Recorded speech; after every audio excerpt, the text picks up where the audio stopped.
if you were just kind of floating around handheld, like it just wouldn't be that impressive. Like it looks really good. So I feel like in like a behind the scenes event, maybe a smaller music video where you're a one-man band, I don't think there's any better tool that can elevate your stuff. I guess my kind of lens is like when you start to like level up into like larger productions where people expect you to be quick, expect you to deliver like, you know, just amazing horizons without any glitches. That's where maybe the tool starts to fall apart in my opinion. But for that like indie tier, I think there's nothing better than that. I mean, that's the soundbite right there. Yeah. It's Tom. It's Jake.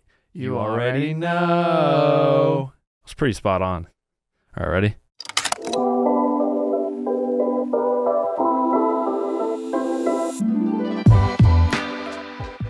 We are back for another quick take. Yes, sir.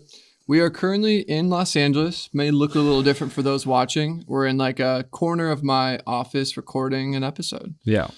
I was in town. We're working on a bunch of projects.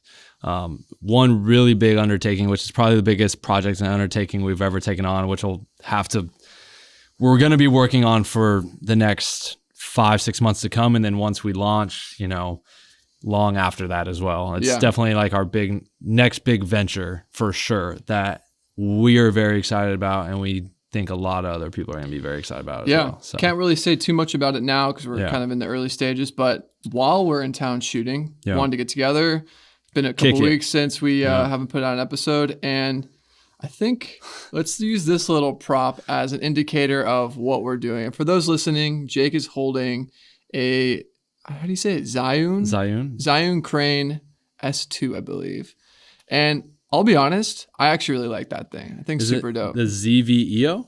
Is that something else? Oh, that's the Canon. Oh. Anyway, sorry. Camera? That's the camera. But yeah, long story short, the episode, we wanted to do basically a quick take on our thoughts on gimbals. Right. And that might sort of, I know you've made it abundantly clear, like, you know, between the hat that says make handheld great again. And like, I mean, that's all kind of just joking. But at the same time, I do feel like there is cases in which a gimbal can really, you know, elevate the story and is the perfect tool. And I also do feel like there's instances where it's used maybe quite a bit and it's the wrong tool. And maybe just sharing like our take on them. You know what I mean? So yeah, I mean, shoot, I've hated on gimbals, and it's kind of like just a more running joke because I think gimbals have their purpose in place. It was more of like just a fun social media poke the bear kind of people that just because there was like such a wave of like after the first gimbal came out. I mean, there was just, you know, from DJI, it's just a wave of other gimbals and different types. And like, you just started seeing every single film there. You couldn't like find a filmmaker that didn't have like their camera set up on a gimbal. And so, I just kind of just poked fun at it. But I myself was a purchaser of literally the very first Ronin, which we shot a bunch of videos with. Yeah. But we had a jank little setup because I think it was like literally the first Ronin where it almost was like the shape of a U. It's like a bar, 2 handle grips, and then the stabilizer. Yeah. And I think the payload of that one initially was like maybe 15 pounds. Yeah. And at the time I was shooting with like a Red MX, which when the brain and lens was roughly about 10. And that way, the thing that I remember distinctly is I had to use this like cable to get the weight, battery. The belt cable was the tweak. If you think about it, like a Red uses a V-mount battery, which in and of itself is a couple pounds. So like when we had that first, not prototype, but the first gen, we had to take the battery off. Well, we couldn't put the battery on the back of the camera because if you would tilt up, that battery would hit the back part of the gimbal. And so it wouldn't move. So we had to get the battery away. Yeah. And there wasn't like mounts for the gimbal like that for batteries yet or whatever. And so it was a DCI plug-in with a long cable. Red made this accessory for like $300. It was called the battery belt clip. And you literally clip it in much like just on your belt.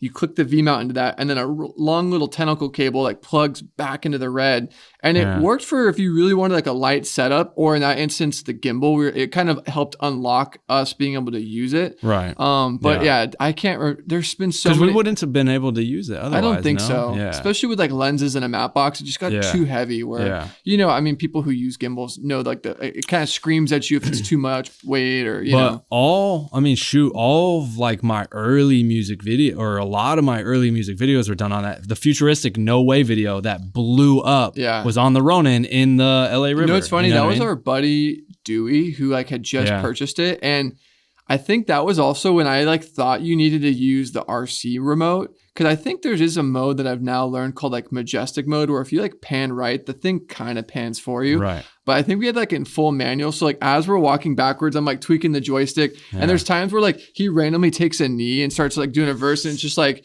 that's why maybe is my first leaping off point for a gimbal, and maybe why I'm not the biggest fan in this case. Right. If you are super saucy with it, maybe what I just described isn't an issue, but I do feel like it feels very mechanical. Like I'm literally using a joystick. So it's kind of like an RC car in that way, where it's like very robotic. Right. And there's not a lot of fluidity between movements. Like, yes, it's smooth in terms of like, if you're moving and tracking backwards, it's going to keep steady. But even you could have a lot of mechanical issues where you catch jitters and it bounces and could ruin a shot. But there's just from scene to scene, there's not a lot of fluidity like you get with a Steadicam. But yeah, I mean, every painter has their different paintbrushes for, thick strokes here, thin paintbrush to catch the edges and the trim. And so it's like same thing with filmmaking. Different pieces of equipment call for different styles of shooting and moments of, we need to get this shot that requires a gimbal, or it'd be better used to use a gimbal in the shot instead of a Steadicam. I mean, the alternative too, which I think is way worse, is literally shaky, unwatchable handheld. So in that sort of comparison, I think a gimbal is way more like visually interesting than like handheld that's maybe like should have been on a stabilizer. Right. I think maybe my biggest issue is kind of speaking on the computer component, and I can maybe lens it from operating a Steadicam. Funny enough, the yoke of a Steadicam is called the gimbal. A gimbal is a technology that can be motorized like this thing, or literally is like brushless bearings that allow it to kind of move and rotate. Right. What I really like about the Steadicam, though it functions very similar, it's stabilizing a shot through an arm and different gyros and stuff like that, is it's very tactile. Like your hand, and if you're watching, you can see it, but if you're listening, your hand is very like influencing the frame. You pan and tilt with one hand versus kind of using a joystick that can kind of be unresponsive, or maybe you need to add dampening so it doesn't go super quick. Like I hate leaving creative decisions up to like how it's calibrated, or if you swing a lens, I got to do all this stuff. It's like that element of it kind of turned me off of gimbals. I kind of have a funny story about that when we shot the Kyle Doubt It video.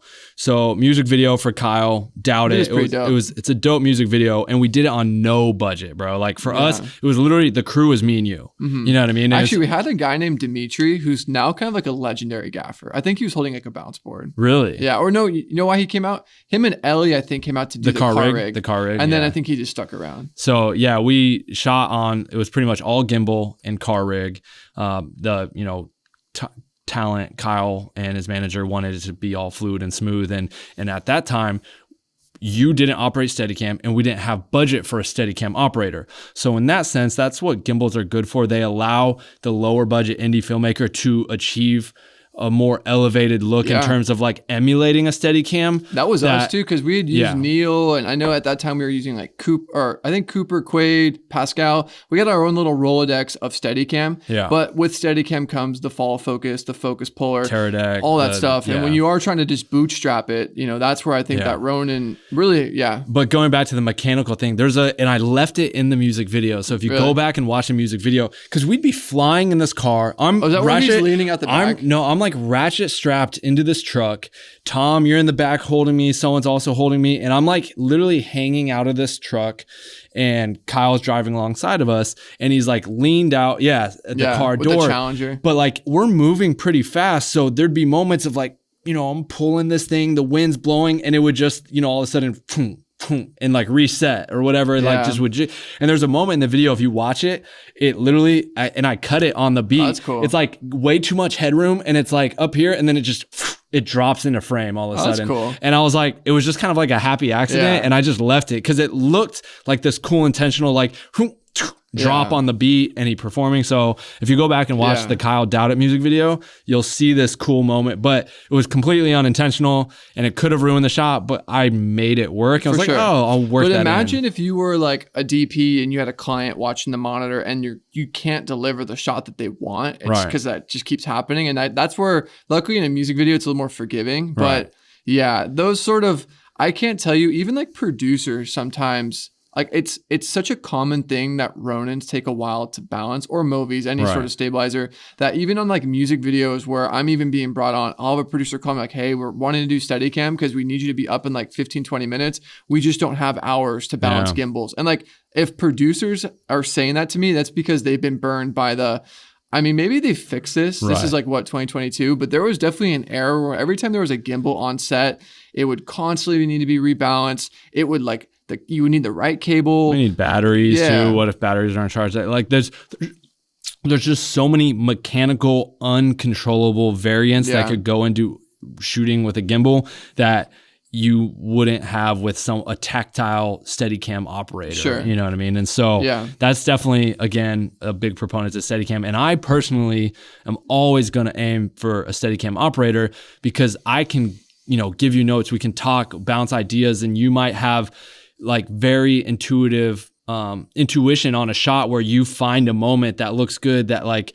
it's, I don't know, but like it's fluid, and I like how it just doesn't feel so robotic. Like again, no matter how smooth you have it, gimbals are always going to have a slight nature of like a robotic element to it. Like here's the thing too, that unless you have the whole, like I've seen like Ronin setups or gimbal setups that like have the arm and the strings, and like it's kind of comical how large they get. And at that point, if you're going to do all this extra stuff, maybe just like get a Steadicam operator. Cause like I remember I was on a job where it was like, I think the Ronin 2, which is like the more kind of like ring setup one. But like, here's the thing, I think where Steadicam really does prevail. And look, if you're listening, this isn't me like comparing why it's better. this is why I like this tool. Is a big part of why Steadicam has steady in its name is there is literally, mine is like a $17,000 stabilizer. Like there's actual springs, like car springs that dampen your steps.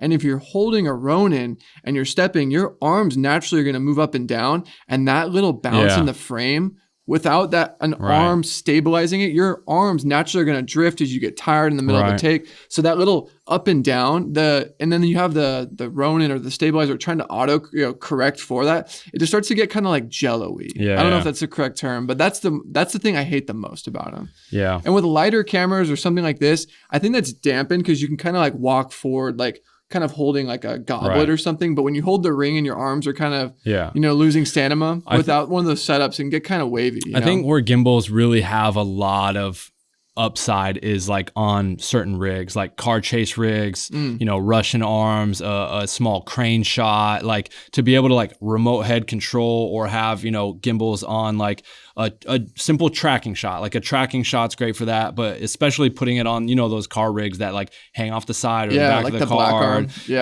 the Indie feature we shot, we threw the Ronin 2 on the end of the X jib, and we could completely control and like kind of jib as the, crane was jibbing down, we could tilt up with the remote. I actually think that's probably my favorite use is, I have a buddy, his company's called Ghost Remote, and it's really cool.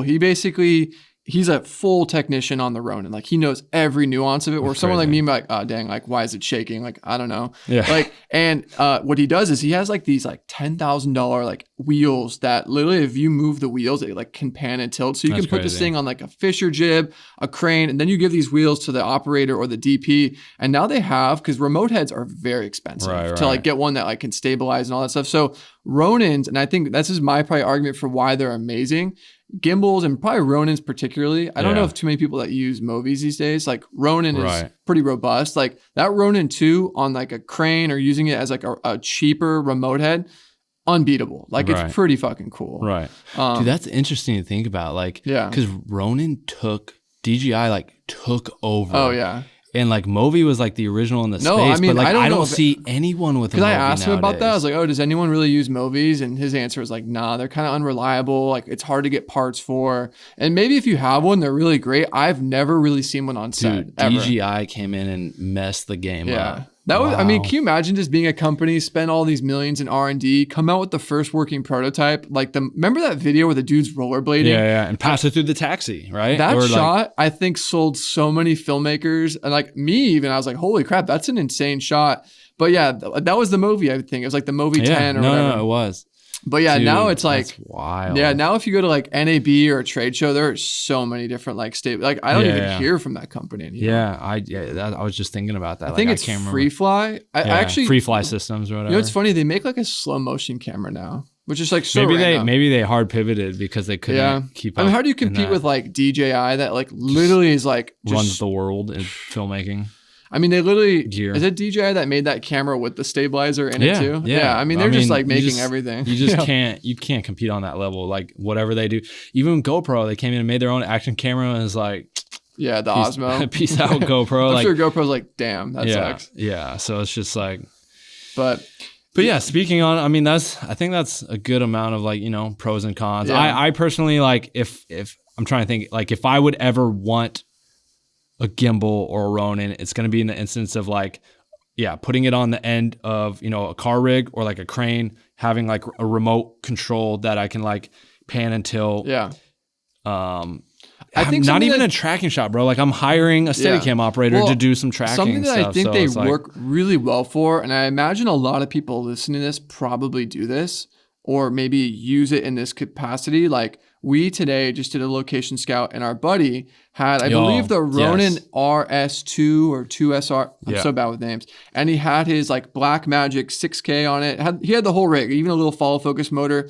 And he was documenting, like getting behind the scenes of us having a scout and having conversations, and he'd get little push-ins. He even had it to where like he could like literally roll the axis. Yeah. And he was showing us some shots. I'm like, if you were just kind of floating around handheld, like it just wouldn't be that impressive. Like it looks really good. So I feel like in a behind the scenes event, maybe a smaller music video where you're a one-man band, I don't think there's any better tool that can elevate your stuff. I guess my kind of lens is like when you start to like level up into like larger productions where people expect you to be quick, expect you to deliver like, you know, just amazing horizons without any glitches.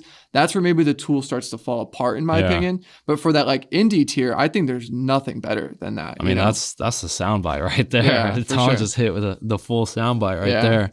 Because like I realize like a lot of like people in the film space, like we have locations, we have the barracks, which is not too far from here. Yeah. And I'll go down there, drop off supplies. I can't tell you how many times like director DP combo running in and out on the Ronin, and like I see the final video, I'm like, dude, that looks awesome. I would say it's got to be like 90% of the video shot at barracks are shot with a Ronin, like or not a Ronin, but a gimbal 100%. At least. Like it's probably more. I will say I don't know. You remember? I bought a Ronin 2 for like 6 months. And Facebook show. Yeah. Because they were renting one every day and like literally paying this guy on ShareGrid like $500 a day. I was like, dude, I'll just buy it and like they'll rent it for me. And it did pay itself off like 2 or 3 times over. Right. But anytime the director's like, oh yeah, throw it on there. It sucks so much. I didn't have one of those like crazy like slingshot rigs. So dude, and I'm not like, you know, yoked like, you know, I'm like, my arms are literally like, like it was the worst feeling ever. Oh man, I'm sure you've even had experiences. Oh, brutal. I mean that end of that Kyle Dowdett day, because again, no support system. Yeah, all day long, take after take, running that thing. Yeah, there was a moment on that beach when we're shooting that sunset shot under the pier. I just felt I was like, dude, my back is in so much pain right now. I think there's even moments where like we would walk in tandem and I would hold a handle and you'd hold a handle. Yeah. Just like, like you would off to the side hold a handle, and we'd walk in and out. Because my favorite, I think, use for that was like the briefcase mode where you can get really low. And I like low angles. And it was a little easier to hold. Like this is just an awkward like setup. A good way, a music video we shot for SK4MC back in the day when we were first coming up and I moved to LA, Matrix Trilogy. We used that to do like 360 rotating shots. And so we just run around in a 360 and it gave a really fluid, smooth rotating shot. So that's like another very useful There's also a really hilarious behind the scenes shot where maybe if you're editing this video, you can drop it right now, where I think I have like really long hair and I'm wearing like a gray flannel and you have like a baby face and we're literally standing on that rooftop. Oh yeah. You have like a reckless tee, I think. That's from that video. Yeah. I think I've actually used that photo for one of these thumbnails at one point. No, I got to find that photo because it's literally, we're holding the rig and we got the little belt loop and shit on there. So yeah. And if you want to look it up, it's Trilogy, but it's spelled Trill O-G. Yeah. That's what I think is kind of clever. Yeah. Because people might be like Trilogy, but anyways, Yeah. Trill, Trill, and then OG, like like an OG gangster. Yeah, no. So Matrix, because I'm sure Trilogy. people listening like are gonna look it up. I'm like, wait, why isn't that coming up? So yeah, it's it, dude. Sam's one of my favorite artists. He's so clever in his wordplay, bro. Like that's, I mean, even that title, Matrix Trilogy, like Matrix Trill OG. It's clever. He's one last Ronin story. Probably my favorite video we've ever done for Futuristic. Not even one of his biggest songs. Hold on, let me guess. The beach one. It's called, I think, Kill Us Both. Yes. Yeah. I like that one because it's a oneer. I love oneers or single takes. And it's at sunset. I think the sun had literally just gone down behind the hill. And it's funny. There was like an era where that beach in Malibu we used for everything. OCD Motion Twist. We did like an air video there. I think the futuristic one's my favorite because like the light looked insane. Dude, it looks like fake. Yeah. Like it looks The only thing crazy. that sucks is there is kind of like this pretty baller mansion like right on the ridgeline where you're like, dude, I wish it was, because it could literally be anywhere. But that makes it feel like Malibu. Right. But I remember we're like in briefcase mode. I think like the water's coming in under the camera. I think I'm on like joystick mode. And like there's a few moments where if you watch it where I'm like, You kind of, but it's still pretty cool. And it ends in like this pretty dope shot where it's all like center framed. I remember when we spun that back on the red, I'm like, dude, this is sick. Yeah, futuristic. I think Kill Us Both. Kill Us Both. I need to start on these videos. Should probably start throwing up clips and stuff for the YouTube people. Yeah, so and they can, honestly, like, maybe for those listening, encourage you to watch it because Yeah. there's definitely gonna be some moments if you're listening, you're like, what are they talking about? Yeah, I gotta throw that in there. Yeah. I gotta start cutting in some stuff like that, Yeah. just to give some context visually. So, but yeah, that's kind of our take on gimbals. You know, when we use them, when we have used them, and you know why in certain projects we don't use them. And it's been a quick take. that's a W. Another sound, bro. You're a pro. Dang, dude. Look at me. Sheesh.